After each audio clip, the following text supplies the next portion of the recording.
mail because I'm on Okay, computer. okay, ma'am. Okay, ma'am. Open the mail now, please. And how do I get the link for share YouTube link? Ma'am, I have the link and now we are on YouTube. It's showing live streamed. Ma'am, you can continue with the meeting. I'll do the rest.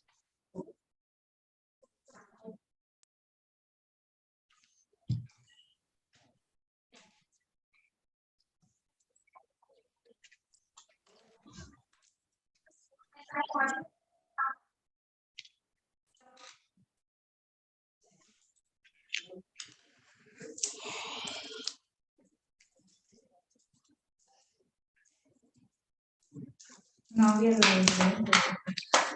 Good afternoon, teachers, and welcome to the second day of our training from Center of Wellbeing. I, Sachu Ramalingam, welcome you all. Sorry, teachers, we had to keep you waiting because of some technical problems going live, which happens every time. Technology is a breaker and a maker, and today we had to go through that. So thank you for your patience, and we have a very, very interesting and a power-packed session. Today we are going to look at what are the markers and how can we help children with autism, intellectual disability, and other disabilities in our classroom. So it's very important that you have your notepad and your pen with you, because we are going to do a little bit of assessment post today's session. So teachers, let me, without much ado, go to the topic.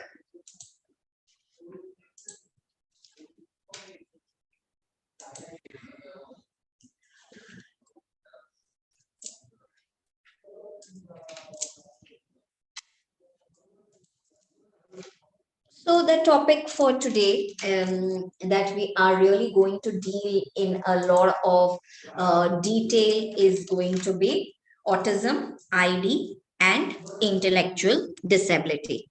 Of course, we would like you to be interactive. So whenever you need to answer or ask a question, there is a button called join stage. So please use that button and join stage. Okay. And once you join stage, you will be in Zoom, and then you would be able to unmute yourself and ask your questions or interact with us. So let's talk about autism first.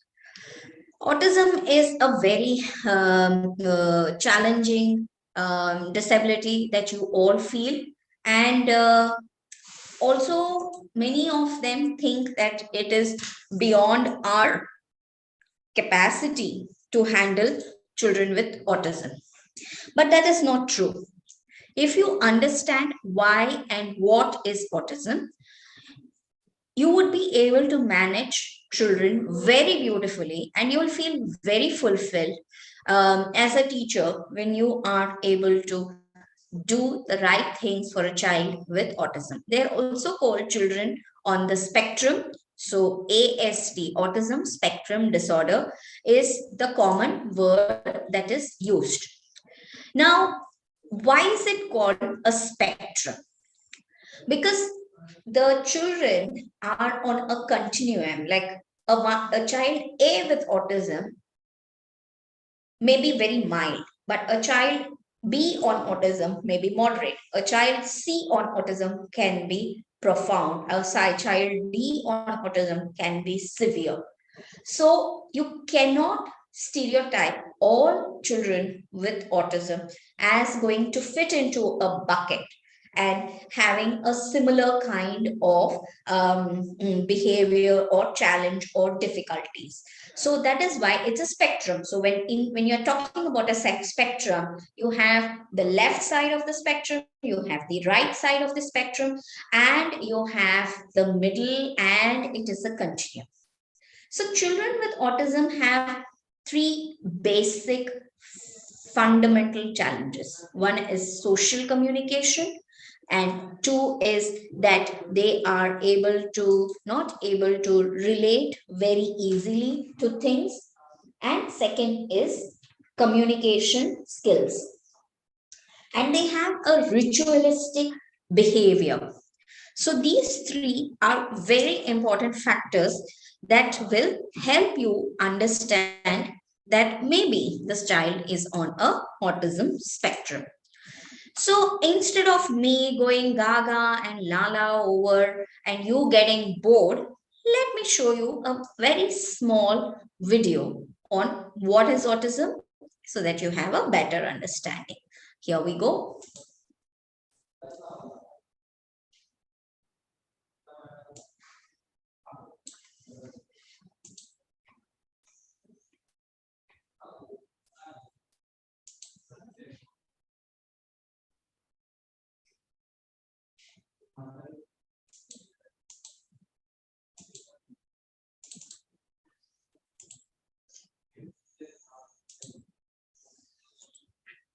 Okay, so I will do a screen share of the video directly. For some reason, it's not picking up from here.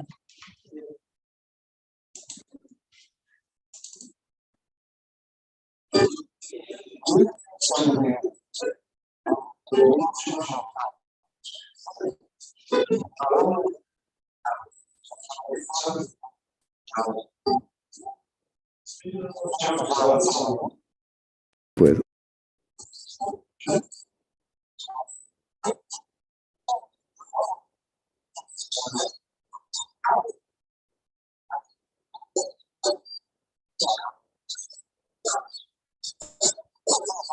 Granted, like body language and metaphors can be confusing and alienating for us. Autism is a spectrum condition, so that whilst we all share certain difficulties, our autism will affect us in different.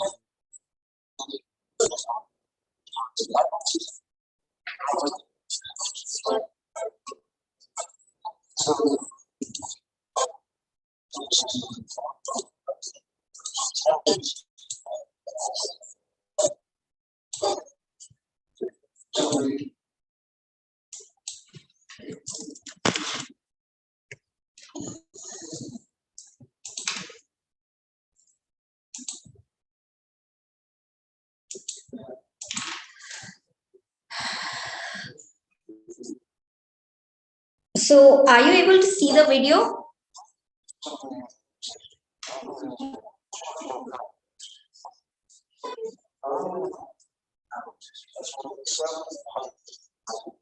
Sachu, on the platform, yes. On the platform, yes. Okay, I'm replaying the video so that all of you can watch it again. She talking?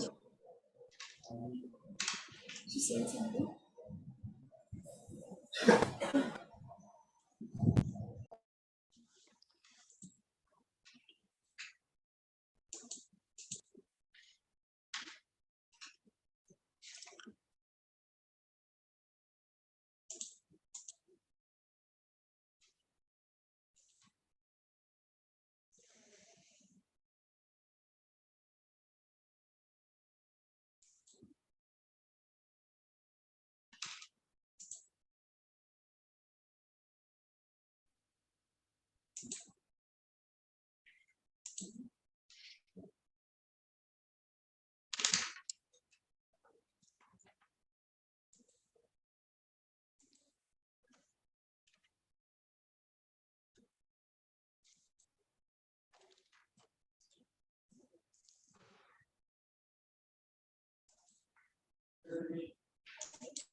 Do you know somebody with autism? Autism is much, much more common than most people think. About 1 in 100 people have autism. That's more than 700,000 in the UK alone. So chances are that someone you know, or work with, or love has the condition. What is autism? Autism is a lifelong developmental disability that affects how we communicate with and relate to others, and it affects how we make sense of the world around us. Lots of things that people take for granted, like body language and metaphors, can be confusing and alienating for us. Autism is a spectrum condition, so that whilst we all share certain difficulties, our autism will affect us in different ways. Some of us have been to university and hold down jobs, whilst others need a lifetime of specialist support. Asperger's syndrome is a form of autism. People with Asperger's syndrome are often of average or above average intelligence. They have fewer problems with speech, but may still have difficulties with understanding and processing language. What is autism like? For us, the world can be a confusing mass of people, events, and places. Sometimes we struggle to make sense of the world, and this can make us anxious. Every person with autism is different. That's what makes it so difficult to understand. But some of the characteristics that we have include a love of routines, sensory issues such as noises or smells or light, and having special interests. Some of us experience difficulties in understanding and relating to other people, and having a social life can be that much harder for us. For some of us, for example, going to a party can be really hard because we don't know what's going to happen or who will be there, and it often gets too noisy, which can be upsetting. Other people with autism have trouble reading facial expressions, understanding jokes or sarcasm, or common phrases like break a leg.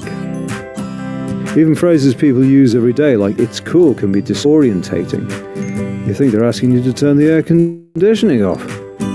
Many people with autism don't look disabled. Parents of children with autism often say that people simply think their child is naughty, while we adults find that we are misunderstood. That is why it is called a hidden disability. What causes autism? The exact cause of autism is still being investigated, but research suggests that a combination of factors, genetic and environmental, may account for changes in brain development.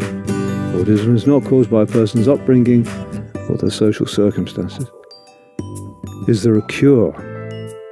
There is no cure for autism, but there are interventions that enable learning and development which may be helpful. You can find out more by going to www.autism.org.uk/approaches. Okay, so I'm sure this video has helped you all to understand what is autism, and you would also have picked up what is autism and why it is so difficult to understand, because it is not curable, but we can do a lot of interventions. Now I will invite Ms. Smitha to do a summary of this video that you have seen, and also share with you what are the red flags that you can pick up, both in terms of social, behavioral, and other trigger points. Over to Smita, you can start while I'm trying to share the slide with you. Thank you, Sachu.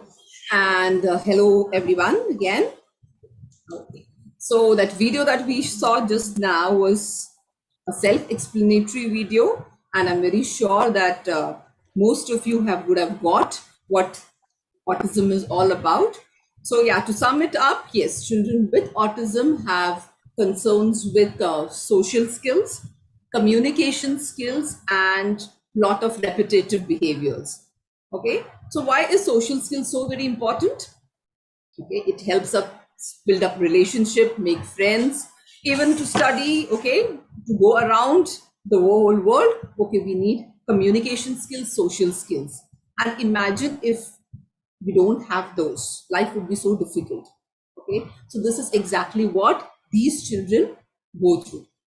So what happens, like, how do we identify children? Okay, see, what happens is with children with autism, okay, when they are in school, some come to us with a diagnosis. The parents come to us with a diagnosis. The child has already been diagnosed by a doctor. Okay, so we are already aware, okay, this child is under the spectrum.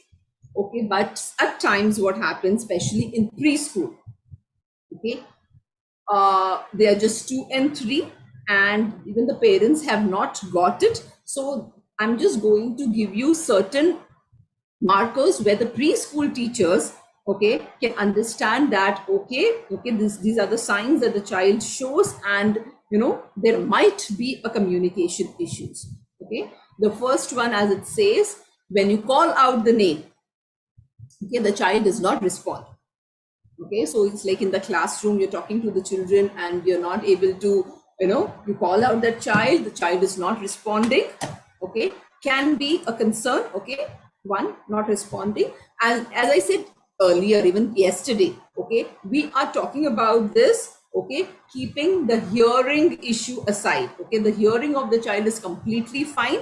Okay, but still the child is not responding to the name, and the child likes to be to himself.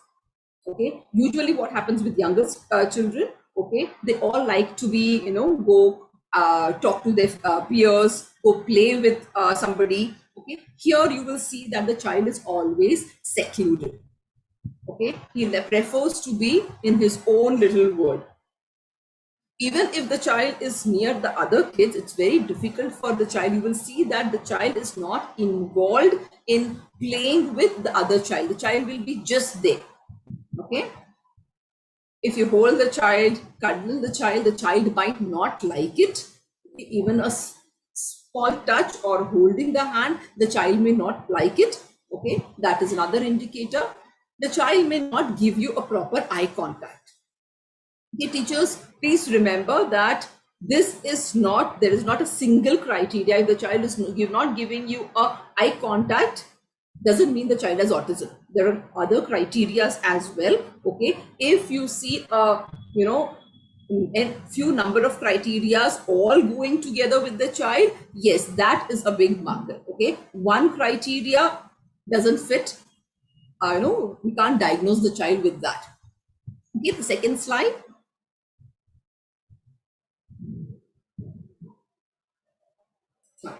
So with these children, what happens, even in the videos we heard, that these children talk. If you would have seen, if I don't know how many of you would have interacted with a child with autism, because I think as we are inclusive schools, we all have children with autism into our schools.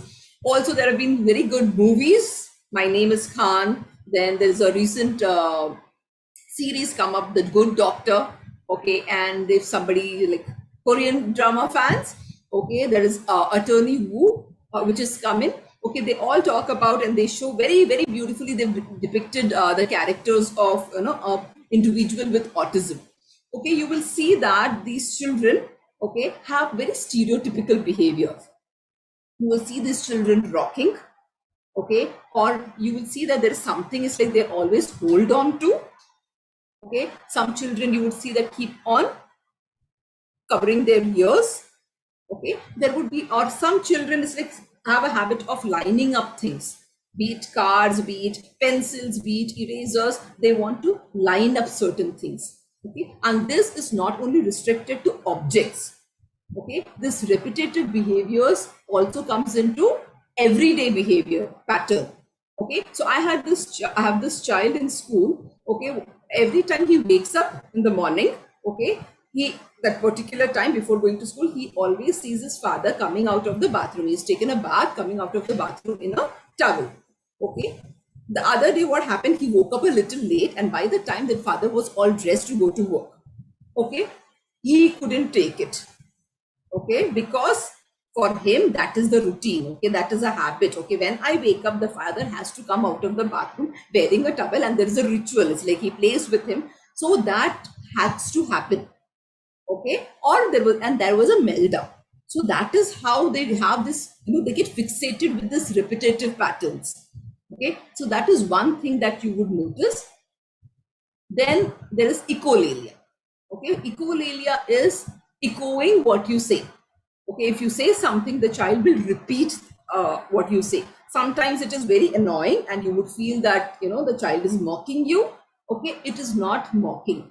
Okay, for a child with autism, language is very complex. Okay, getting language is very complex. The child may have the vocabulary. Okay, the child may have the vocabulary, the child may have speech, but when required, okay, the child will not be able to put the language in place, would not be able to communicate. That is why children with autism have concerns with communication. Okay, so these children have the tendency to echo what is being heard. Okay, so that is spontaneous echolalia. That is when you say something, what do you want? The child would repeat, what do you want? Okay, at times you would see that the child is saying something, some kind of phrase, repeating the phrase over and over again. Okay, so these phrases would be something which somebody would have said to them some time back, or it would be something from a movie, some dialogue from the movie, or some rhyme. So they will keep on repeating it. Okay, and with some children, okay, autism children have, some kids are verbal, some kids are non-verbal. Okay, children even who are verbal, who have that kind of language, okay, you will see that they speak in a very typical tone. Either it's flat or it's high pitched, or some kids, even if you see that they have an accent. Okay, so there is always a typical tone, into different tone into their language. So many a times what happen as language, why does it happen, the accent thing? Okay, because what happens is many a times, as I said, language itself is a complex thing for them. Okay, the language is always learned. So videos, they watch a lot of videos, they watch a lot of things on the computers, so they acquire that language as it is. So that's why many of the children have that accent with their language.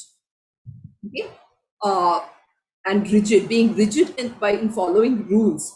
Okay, as I said about the child before, okay, he was rigid, he had to follow that pattern.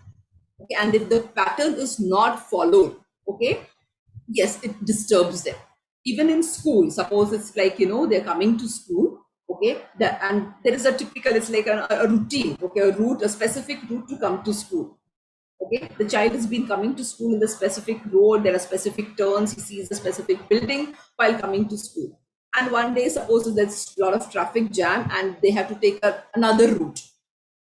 Okay, ultimately the child is coming to school, but because that pattern is broken, that they're not following the same route and they've taken a different route, okay, that can also trigger the child. That can also cause a behavior in the child. Okay, he will not accept that because we are not following the same route. Okay, another example is something very simple, like in the classroom. Okay, there are specific classes. Okay, suppose the English teacher every day comes, teaches and goes. Math teacher comes to the class, teaches math and goes. One specific particular day that English teacher has not come, it's a free lecture and some other teacher comes in, that can also trigger the child with autism. Okay, so that is why there is a rigid pattern, and any changes in the pattern, okay, can cause a behavior in these children. And also, as I said, language is very complex. Okay, so too much of instructions don't go with these kids. Okay, so try to make it as simple as possible. The next one, lack of generalization. Okay, that is when something is taught to them. Okay, or when they are supposed to be doing something. Okay, for example, the child eats rice at home. Okay, but when mama sends dabba to the school, she sends roti. Okay, and one day, okay, the mother sends rice to the school, the child may not eat it. Then you will see a behavior there as well. Okay, because for the child, eating rice is only at home. Okay, not at school. So that is the kind of simple things that triggers these children. Okay, if writing is happening only in school and not at home, the child will not do it in any other situation. The child will not go to the aunt's place, eat rice, or the child will not go to the aunt's place and do any kind of math. Okay, because for the child, okay, there are specific things to be done here. For them, it is very difficult to generalize that this thing, eating rice, can be done in different situations. And understanding of abstract or language. okay, like idioms, they don't get it. For them, okay, what is said is, they take it very literally. Okay, like the previous one, ma'am, can you go to the previous slide? It's a very good example. Okay, the father is saying, cat has got your tongue. Okay, the child is actually checking that, if somebody's got my tongue, okay, it's still there. When we say it's raining cats and dogs, the child might be really puzzled, because if he checks it outside, okay, he doesn't see the cats and dogs falling. So if for them, trying to understand the idioms is very difficult. So they don't get it when we talk to them, in an abstract sense. Okay, so that was all about language and communication, which is very difficult for these children. Okay, now when we go to the behavior science, repetitive behaviors, we have spoken about even the previous one. Okay, repetitive behaviors, objects, okay, lining up objects, or even body posture. The child, you will see that the child keeps on rocking. Okay, the child keeps on turning, or even twisting his fingers, closing his ears, tapping the head. Okay, these are behaviors you would see in these kids. Being very sensitive to sensory experience. There's one more thing that we need to understand. Why do these children do this, okay, and keep clapping the hands? Okay, these are sensory issues. Okay, what happens is we have all our 5 senses intact. Okay, so there is, see, around me there's a lot of things happening. The door is open. I can see pre-primary children leaving for home. Okay, I have my colleagues sitting here doing their work. Okay, and I am talking to all of you. So for me, it is easier for me to, wait away the distraction, put the distraction away and concentrate, and talk to you. Okay, I am giving, like, I'm looking at you, I'm talking to you, there are distractions of it, I can easily filter it. With children with autism, what happens is it's very difficult for them to filter information, filter sensory information. Okay, so what happens is either they might be hyposensitive or hypersensitive to maybe voice, maybe touch, maybe visually. Okay, too much of visual stimulus, too much of lights might disturb the child, too much of sound might disturb the child. Okay, there is a fan running around in my room. Okay, yes, it is making some noise, but it is not disturbing me. But for a child with autism, it would be like, somebody hammering something just next to the child. It would be that disturbing. The child would be hypersensitive to those sounds. Okay, for some kids, even a touch. Okay, touch. Okay, this touch would also be hypersensitive.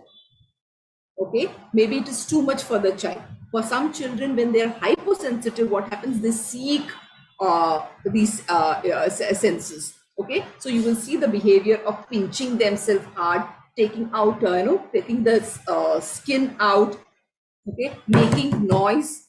Okay, so that is when this is when the child they are hyposensitive to the senses. Okay, so that is why they see this. So what happens in the classroom? How would you would see that the child keeps on closing his ears, doing this. So might be the child is hypersensitive to sound. What we can do is, close the doors, close the windows. Maybe the child is getting too disturbed. Okay, even the light in the classrooms, the sunlight coming in can be too much for the child. Children talking around the recess times might be very difficult. That's the reason the child is doing this. And when it becomes too much, the child is not able to control. Okay, we see a tantrum or a meltdown. Okay, at times, what happens when there is too much of sound, the child does this to calm himself down. Okay, this is his way of regulating himself. Okay, he has learned that, okay, when I do this, the sound doesn't come much and I'm able to regulate myself. I had this, okay, he had this auditorily, it was too much for him, the classroom. So what he used to do was, he didn't do this behavior, he used to talk to himself. There was self-talk. Okay, then we realized that because to cut the sounds from the surrounding, he used to talk so that it's like it's not heard. So at times these stimming or these type of behaviors are done to calm themselves down. Then you will see that there is an obsession with unusual objects. Very interesting. I have a kid in school. Okay, he is completely into train stations. That's there is the example there. From Kanyakumari to Kashmir. Okay, he knows by train all the stations. You ask him wherever, it's like he'll give you any route. Okay, he will give you the names of all the stations. He's just obsessed with that. Okay, there's another kid who is obsessed with cricket scores. Okay, any test match, usually wherever played. Okay, ask him, he will give you the scores, how much was it, who took how many runs. He is just obsessed with those scores. So you will see such unusual behaviors with these children. And as we spoke about routines, yes, they love routines. Anything going wrong with the routine part really disturbs them. So it is very important that they know, they like a life which is predicted. Okay, there has to be a prediction. It's like they need to know what is happening next. Okay, so that is why we follow a lot of scheduling for these children. Okay, so we follow the schedule that makes it very, when the child knows that, okay, what is happening next with me, okay, the child is more at peace. So what do we do when the child has so many issues? Okay, sensory. Okay, there is a concern. How do we work on that? Okay, social issues. The child has language, but the child is not able to communicate. What do we do? It's very interesting. Like, they have the language, they're not able to put it up when it's time to come. They also use idiosyncratic scripts, speech. That is, at times what happens is they use certain words, okay, to describe an unusual event. Okay, they connect that word to describe something which is just not connected to that word. For example, okay, if I have my uncle coming home and he always gives me a lollipop. Okay, so it's like, okay, whenever that uncle comes, he gives me a lollipop. So the next time when I want a lollipop, okay, I would take the uncle's name. Okay, I will say Arun uncle, Arun uncle, Arun uncle. The child will keep on repeating Arun uncle. Okay, because the child has associated the lollipop to Arun uncle. So it's very confusing for the parents or the teachers. It's like, why Arun uncle suddenly? So you may give a call to Arun uncle and make the child speak. The child doesn't want to do it. He's very disturbed even with Arun uncle's call. You video call Arun uncle. No, I don't want to talk to Arun uncle. The child is still.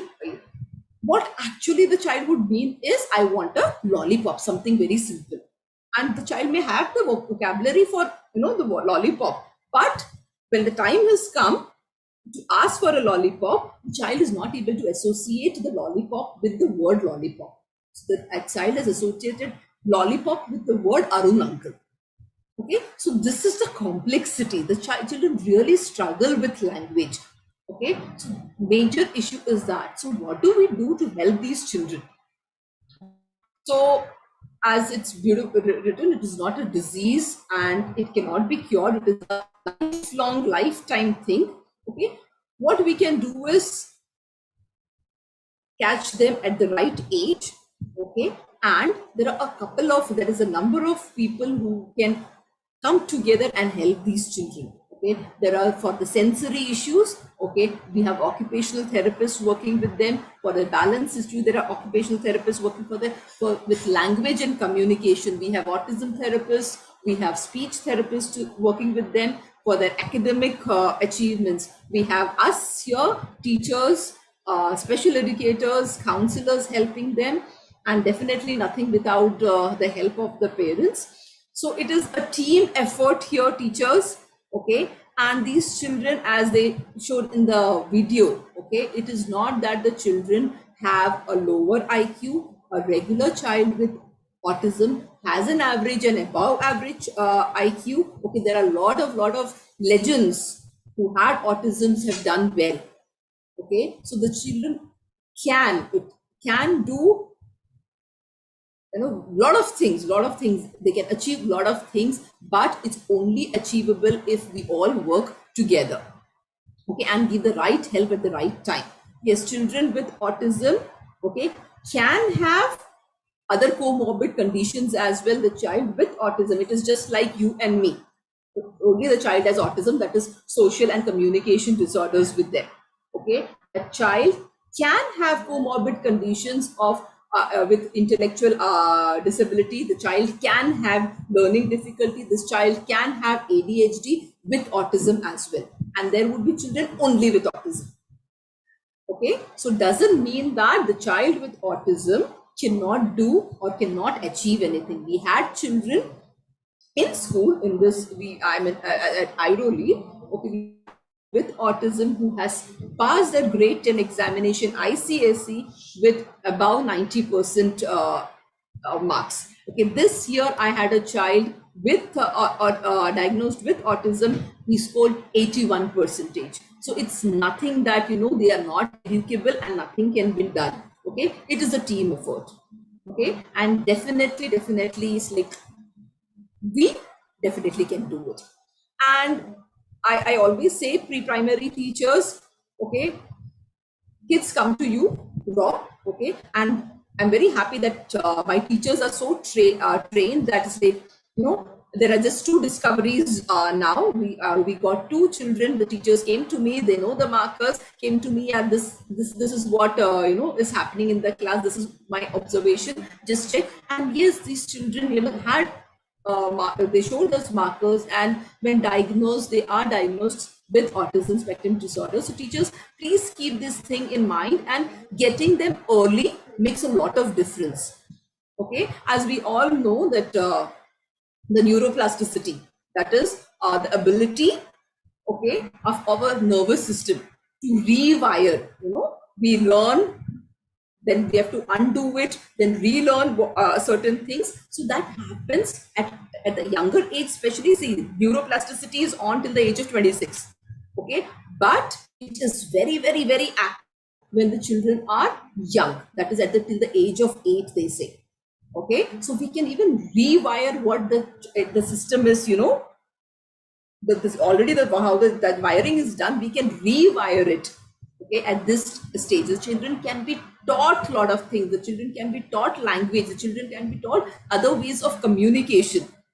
Okay, so that the children can be taught how to calm themselves down rather than making it a socially inappropriate behavior. Okay, for that, it is very important that we understand, we get these children at a very younger age. That is why early screening is very important, so that we can go ahead with early interventions. Okay, like I said, the occupational therapist, the remedial teacher, the speech therapist, all work together. If we do it at the early stage, okay, the child can really go places.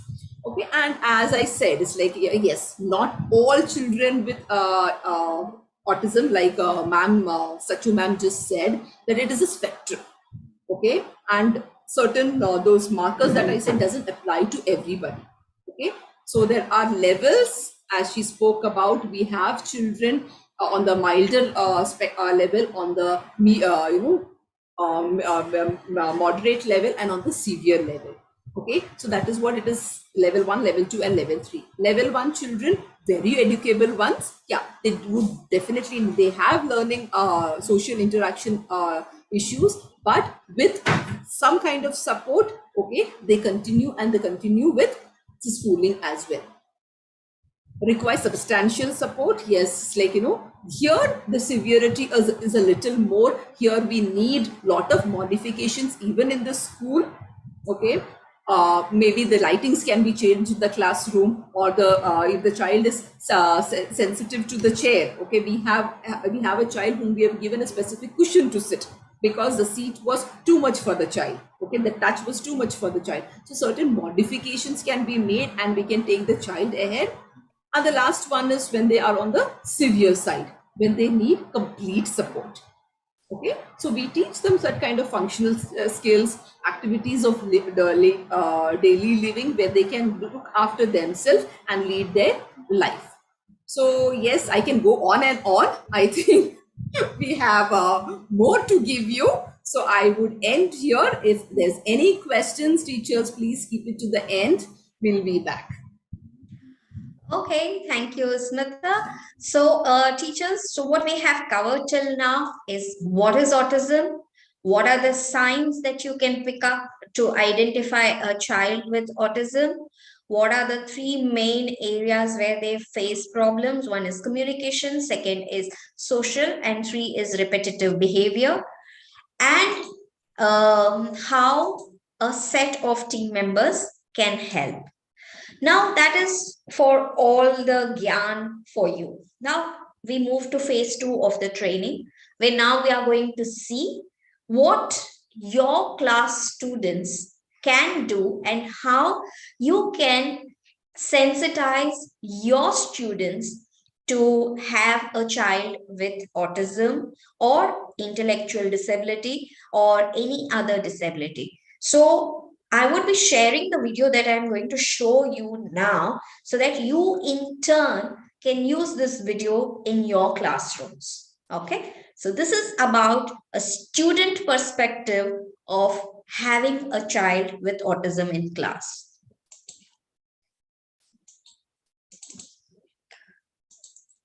Okay, for some reason the links don't work, so I'll play the video full again.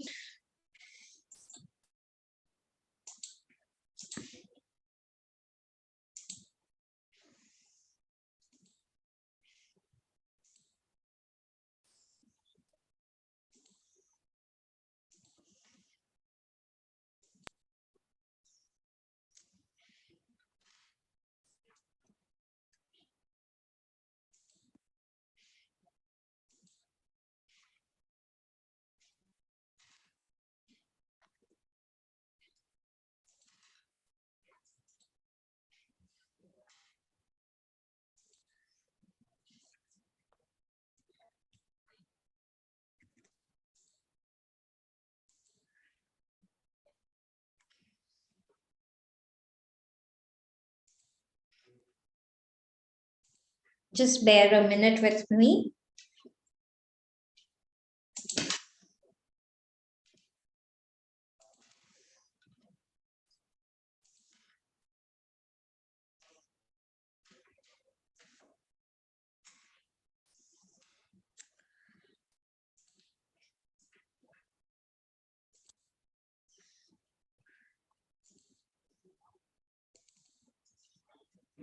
There's nothing like the first day of school. New clothes, new classes, new friends. This year, a kid named Nick came to our school. At first, he seemed a little different.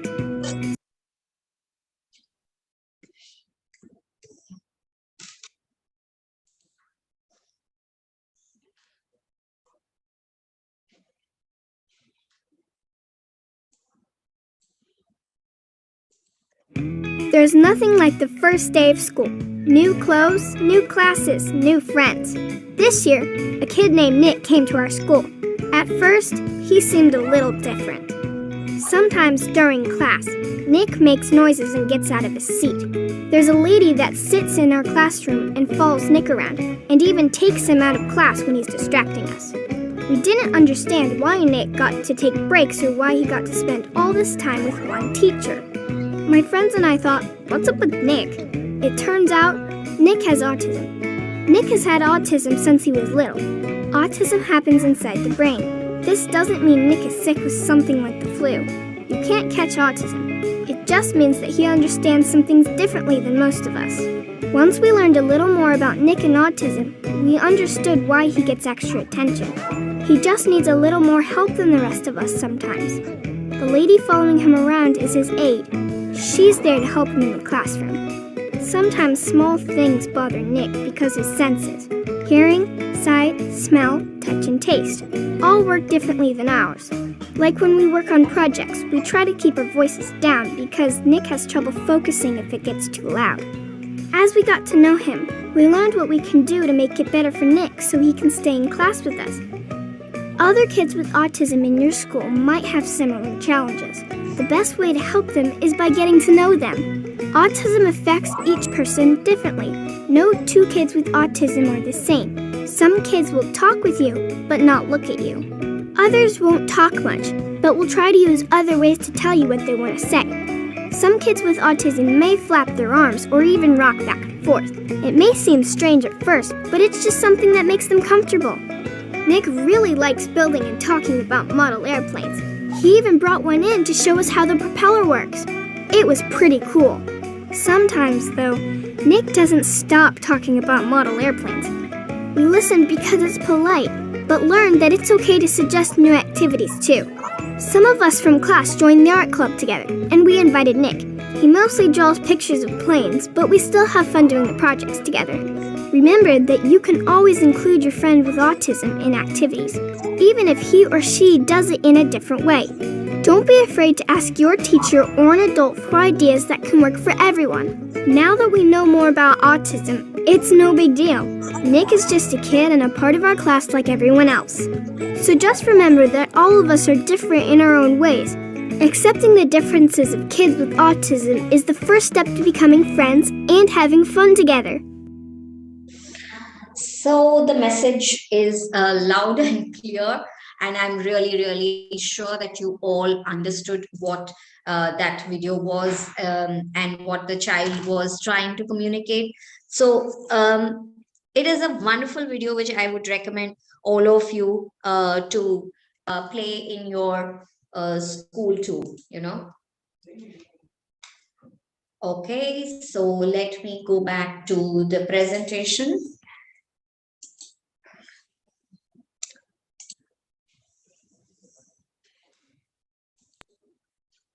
Okay, so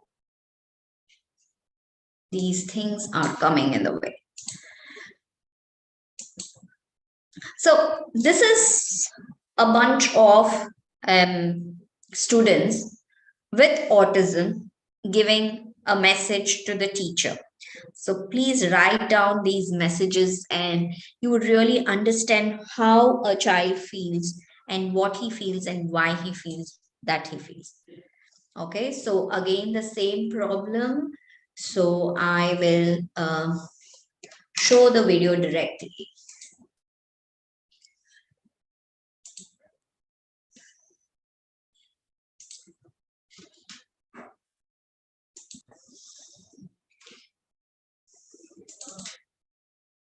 Dear teacher, I know it doesn't always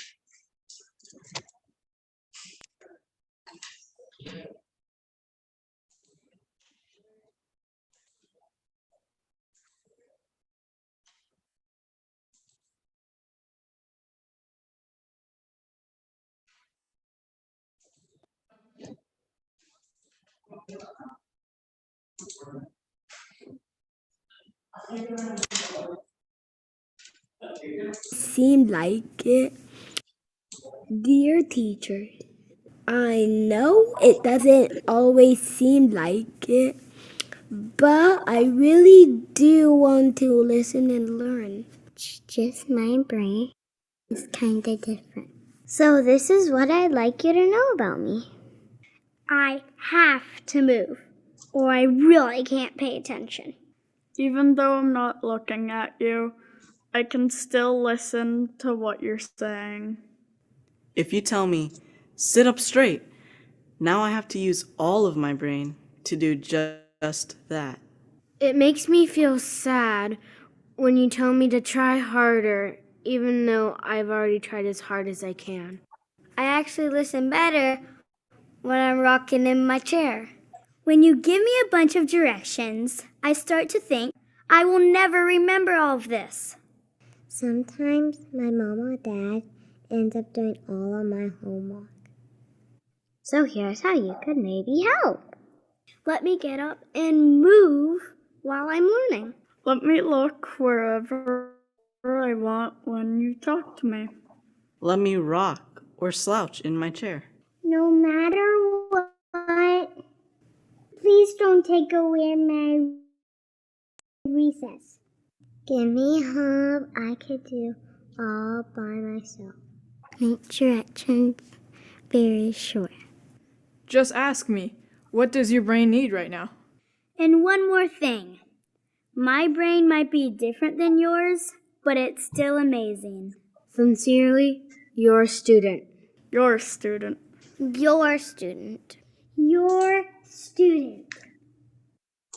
So that's what it is, dear teachers. They are your student. All this material is not a copyright material. It's all out there in the internet.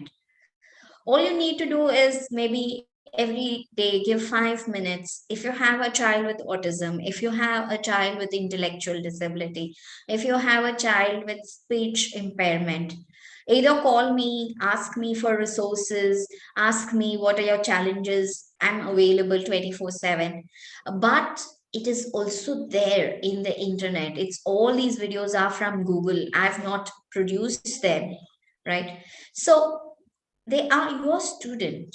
You just need to be more creative. You all are creative already, and you are already having a heterogeneous class after the COVID. So it's like, anyways, of the 35 students or 25 students that you're handling, your student differences are huge. So whatever you're learning here from us applies to all children. It's just that don't give up. They are your student and they shall always remain. And that student's life is made by your thoughtful, mindful, creative actions. Yeah. So let me continue again with my dear PPT from where I have left.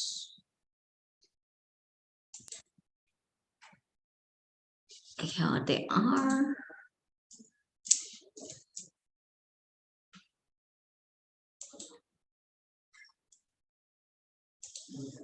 So there are other disabilities, as I mentioned, like intellectual disability. So the word that used to be used earlier was mental retardation. Now the word is done away with. So we have intellectual disability in replacement for mental retardation. Now, one of the biggest characteristic in intellectual disability is that these children have the below average to lower IQ. So one of the biggest characteristics is their IQ is less. It could be a borderline IQ between 70 to 80 or below that. Depending on this, whether the child is able to cope with grade level curriculum or is grade lower, then we try and intervene and support the child. Cerebral palsy is a condition which affects only the motor conditions like the limbs, the hands, the legs, and the motor functions are affected. This is also something that happens at the time of birth.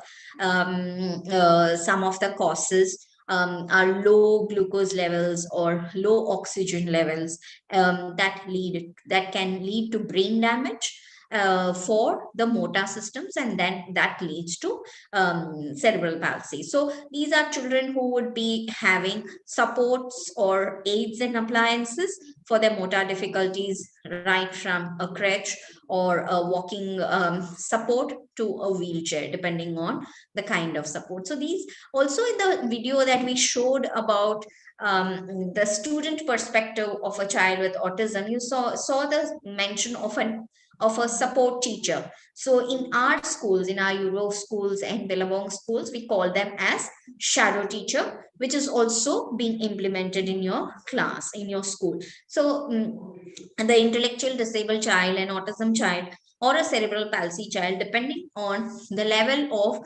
one-on-one support the child needs, a shadow teacher may be appointed. Similarly, syndromes. There are lots of syndromes. A syndrome means multiple conditions where there are multiple symptoms or there are multiple organs and senses that are affected. Say, for example, Down syndrome is a very common word that you would have heard in your school, because a Down syndrome child may get admission in your school. Now, a child with Down syndrome not only has intellectual disability of a low IQ, is very friendly and very happy-go-lucky child. All of you will fall in love with a Down syndrome child because they're so cute and they're so happy and they're so loving and chubby, etc. But beyond that, they may have kidney problems, they may have heart and cardiac problems, and they may also have sensory needs and need for balance and working on their proprioception, which we have talked earlier. Visual impairment and low vision. So because of the advancement of medical technologies, we nowadays do not have total blindness. It's very rare that we have a child with total blindness unless the eye itself is not developed well, but mostly you will end up having children with low vision. So the kind of intervention that you can do for children with low vision is that you need to make them sit in the front, especially where there is good illumination, or refer them to a low vision specialist. Here in Bombay, the only eye center that eye hospital that works with low vision is Lotus Eye Hospital, or there is one or two pediatric ophthalmologists who work for children with low vision. In Pune, it is um, what is that hospital's name? HV Desai Eye Institute. So in Bangalore, it is Shankara Eye Institute. In Hyderabad, it is LV Prasad Eye Institute. In the north, it is AIMS and Dr. Shroff Eye Hospital in Delhi. So there are at least one tertiary level eye institute that helps people with low vision. So again, you can write to me or call me and check how you can support children with low vision. There are also audiobooks for children with visual impairment. Many of the schools fear taking a child with visual impairment into our private schools. Don't do that, because technology is available now. Audiobooks are available. Computer technology is so much available that a blind child, a low vision child, can write their exam, even the board exam, on computers with a screen reading software. So we should and try our best to give admission to these children and support them in whatever way possible. I know at least 2 schools who have visually impaired children. One is Euro School Whitefield, and one is BHIS Baroda, where that visually impaired kid has been with them since preschool. Okay, so don't fear. It's okay. We can support and we should be able to manage. Muscular dystrophy is a again muscle related problem where the muscles start atrophying, and so the motor problems start happening. So this is also a progressive condition. It doesn't mean that the child is going to be paralyzed in like a year or so. It's a lifelong problem and slowly it happens. So with muscular dystrophy, with visual impairment and low vision, with cerebral palsy, you need to understand that the IQ of children are not impacted. These can be brilliant students. There are many blind girls and boys who have cleared UPSC exams. There are many cerebral palsy children who have cleared UPSC exams. There are many autistic kids who are hired by Google and are highly paid because their brain is so focused and they can do coding fantastically. Just because we do not know how to communicate or how to be able to support the child, we should not write off them saying what are they going to become. If you teachers do the right thing, then your kid could be hired in Google, could be hired in Facebook, would be hired in UPSC administrative services. We have an IAS officer who is totally blind. In 2016, she's the first woman candidate to have become an IAS officer. We have visually impaired people who are totally blind, who are CAs. We have totally blind people who have raised to the rank of general manager in banks. We have Bachendri Pal, who is a totally blind woman who has climbed Mount Everest. Right? So, underestimating the potential of a human being just because they managed to have a disability for which they were not the cause. They did not choose to be disabled children. But we as teachers can choose to be a teacher who is inclusive. So the free will, the freedom to choose is in us. So coming back to speech and hearing impairment, here a child with hearing impairment, as a teacher, you need to see whether the child is wearing the hearing aid properly, or is the child can be helped with cochlear implants. So just in case you find that a child can be helped with cochlear implants, there are lots of Rotary clubs right now this year from last year who are supporting cochlear implant surgeries, because these cochlear implant surgeries are very expensive, 5 to 10 lakhs, but Rotary is supporting them. So you can reach out to your Rotary club and ask for support so that the child's hearing can be restored. But after surgery also, a year takes for this child who has not heard language to learn language. So we need to give time. Similarly, many of you now post-pandemic are finding that the speech of many children are delayed. So what is it that you as teachers can do when you have a speech impaired child? Face the light. When you are speaking to the class, ensure that the light is on your face. Similarly, put a lipstick so that your lips can be well defined. And when you're speaking, be very clear, make clear lip movements, not exaggerated lip movements, but don't mumble. Ensure that your lips aren't opening, closing, touching properly, but not exaggerated, but just clear. Because the children with hearing impairment and speech impairment are actually lip reading you. Also use a lot of gestures and body language to support what you are speaking. Okay, so there is something called Indian Sign Language, which has got common signs for the common words that we use. So you can look up the Indian Sign Language and learn a few common signs. There are signs for male, female, numbers.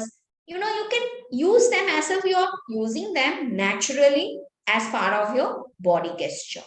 So there's so much. Remember, 70% of inclusion happens in the classroom by a teacher, and only 30% of intervention is supported by us special educators or the counselors.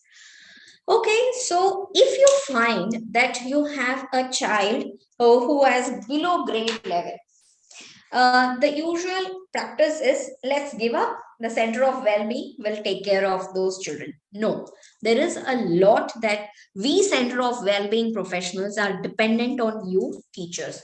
So let me give you 12 classroom strategies which you can do to help the child in your class. And these are very easy ones. It's nothing new, It's just that I want you to write down and implement it in your class. Make outlines. So whatever lesson plans you're implementing, you are anyway making notes in your mind. So make outlines of those and give it to the child. So here is a sample outline page. So these can be downloaded from the internet, and you just write down the points and you can give it to the shadow teacher or to the child. Second thing is lecture, question, answer. Whatever you have taught today, write down question answers in such a way that this child in your class can also answer. Here is where the differentiated instruction comes in play and differentiated assessment comes in play. So if you are asking the average students, name the 5 clothing that is used in winter, you can ask a simpler classification question to the child with, say, intellectual disability or moderate autism as to what are the 4 seasons. So look at how you can play around with Bloom's taxonomy, and also the way you can classify and ask questions according to the child's need. So remember, children with autism are also high functioning, high IQ. Asperger's syndrome, the children who are on the ASD spectrum and having Asperger's syndrome would be high function, high IQ kid, who would be excellent in math, who would be excellent in so many things. Their marks would be 85, 90%, but they still have the other challenges. So don't always only dilute your questions just because it is a child with ID or autism. Also have higher order thinking questions and higher order questions such as analysis, creativity, synthesis based questions for them.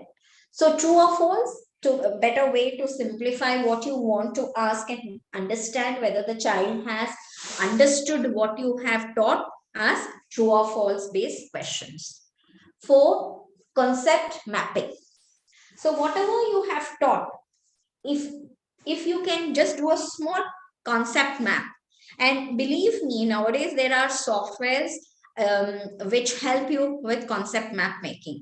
So when you are preparing for your tomorrow's class, just input these few concept map words, take a printout, hand over that concept map to the shadow teacher, hand over that map concept map to your student, and see the wonders that can happen. Okay, so doodle notes, allow the child or the shadow teacher to make doodle notes. So it's illustrations, concepts, ideas that are formed in that session or activity that you're doing, allow them to make doodle notes. 6 is focus listening. So list several main concepts given during the lecture. You have, maybe you're addressing 4 concepts in one of your class. So write them on your whiteboard or chalkboard. As you are moving through each concept, tick off the concept that you are currently teaching, so that the child knows that I have to focus only on the second concept that you are teaching. So put a tick mark in front of it. So that's called helping the child to focus and listen. So scavenger hunt. Now, though the word is very, very elaborate and hi-fi, but the meaning is that you highlight the key points that the child needs to focus in the book with various highlight markers, and highlight the key words that you want the child to focus on. All you need is different kinds of colors of highlighters, and you walk to the child's textbook and highlight this, and you finish your class. You would be amazed how easily your child has understood the class. 6th is pre-read. Allow the child to pre-read the content. So even this is very important, that you inform the Center of Wellbeing special educators what you're going to teach this whole week, so that the special educator and the shadow teacher can pre-read what you're going to teach to the child and prepare accordingly and send the child. So enabling pre-read is the responsibility of the class teacher. Okay, because otherwise the Center of Wellbeing professionals would be working in silos, and you will be teaching, say, subtraction, and the special educator will be teaching addition. Now, even a simple word of cats and dogs, it's raining cats and dogs, is confusion for a child with autism. If special educator is teaching addition and you are teaching subtraction, can you imagine the kind of confusion this child is undergoing? Is it not torture for the child? So what can we do? Be in synchronicity, be in sync. The class teacher, subject teacher, and the special educators have to be in sync with each other. So the same applies. The videos that you are going to show, give those videos to the special educators, who in turn can give them to the shadow teachers, so that the videos are pre-watched and they are ready to understand. So guided note taking, there are lots of links that will help you to understand guided note taking a little more. But basically it is a shadow teacher supporting the child to write down notes, or you, while you are dictating notes, you can instruct the child, write down this word, write down this sentence, and guide the child in taking notes. 11th is pre-read lecture notes. Now, you as teachers make a lot of lecture notes or write down your notes. So write it down, take a photocopy and hand down your lecture notes to the shadow teacher or to the child. So this will also help the child focus on what is important that the child needs to focus. 12th is audio recording. You can audio record important classes and pass on that audio recording to the special educator so that she in turn can pass it to the parents of the audio recording of the class that you took, so that at least the important classes the child has an audio input for it. Talking of audio, video is also very important. So allow the child to also access some of the lectures which are recorded on Zoom from your online classes, and visual support is very important. Okay, so just in case you have autism, children who are autistic in your class, talking to the child with autism, what are the things that you need to keep in mind? Make sure that you get the child's attention before talking to him. So, unnecessary language should be short and to the point. So, we have talked about a lot of these examples. So, sit please is a clear instruction. So, instead of using many words. Do's and don'ts, tell the child what you want him or her to do instead of waiting for the child to do what you expect them to do. So, also, any change in daily routine has to be primed, has to be told early. I have always talked about this. Prime the child for change, prime the child for transition. Abstract thinking comes in slowly. So always do first concrete and tangible learning, then move to functional learning or concepts, and then only move to abstract concepts. So this is the basic pedagogy method. So concrete, tangible, then functional, and then only abstract. And if a child is not getting an abstract concept, give that child time and support to learn. So visual schedules are very important. We have given you a lot of examples of how visual schedules and visual methods can be used in your class in the previous inclusion training. Social stories, I have given you examples of social stories also in my previous behavior management session. 5-point scale, you can use this method. Comic strips and conversations, cartoons, etc. So these are available on the internet for a particular concept. Say you're teaching a concept of time. So there are lots of comic strips or cartoon strips that are available on the internet. You can download, or you can ask your special educator to find a particular comic strip and give you for a particular concept that you can use. So power cards, flashcards, you are all aware of it. These make a lot of difference. We have also shown you a lot of visual scheduling possibilities, but again we are repeating it. These are some examples. See, whatever step, morning routine, wake up, okay, ho gaya, tick, there has to be a green tick put there with a velcro. Feed and water dog, whatever example, make bed, done. So now fourth step is remaining. So there is no tick. So the child knows I have to do the fourth one.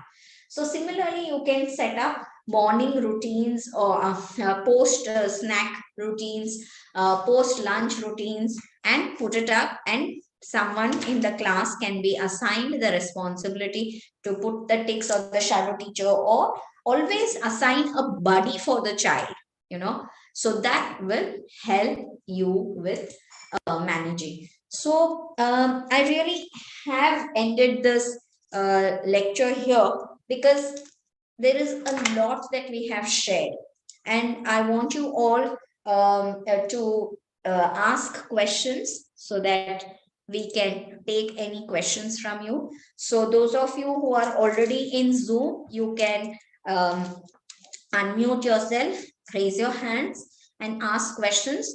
Those of you who are on the platform, click on the join stage button and you will be directed to the Zoom link and you can come here and ask the questions.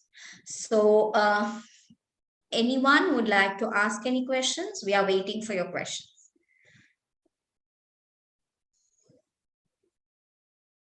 Teachers, it is only 4:30, so please ask your questions because we put in a lot of effort to give these training programs to you. So if we don't get any questions, it means that either we have not communicated anything properly or you have slept through the whole training.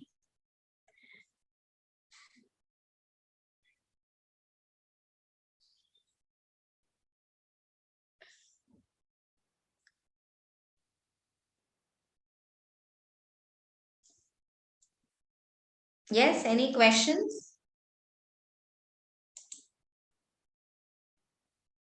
Okay, if there are any questions on the chat, can someone read it out to me?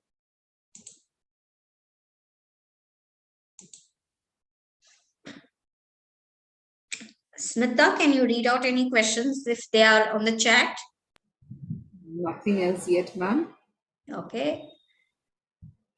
So if you are not going to ask questions, then we'll have to name people and ask them questions.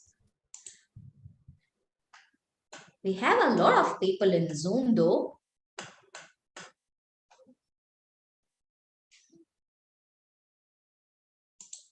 Okay, Pooja, do you have any questions? I see Pooja Devke there.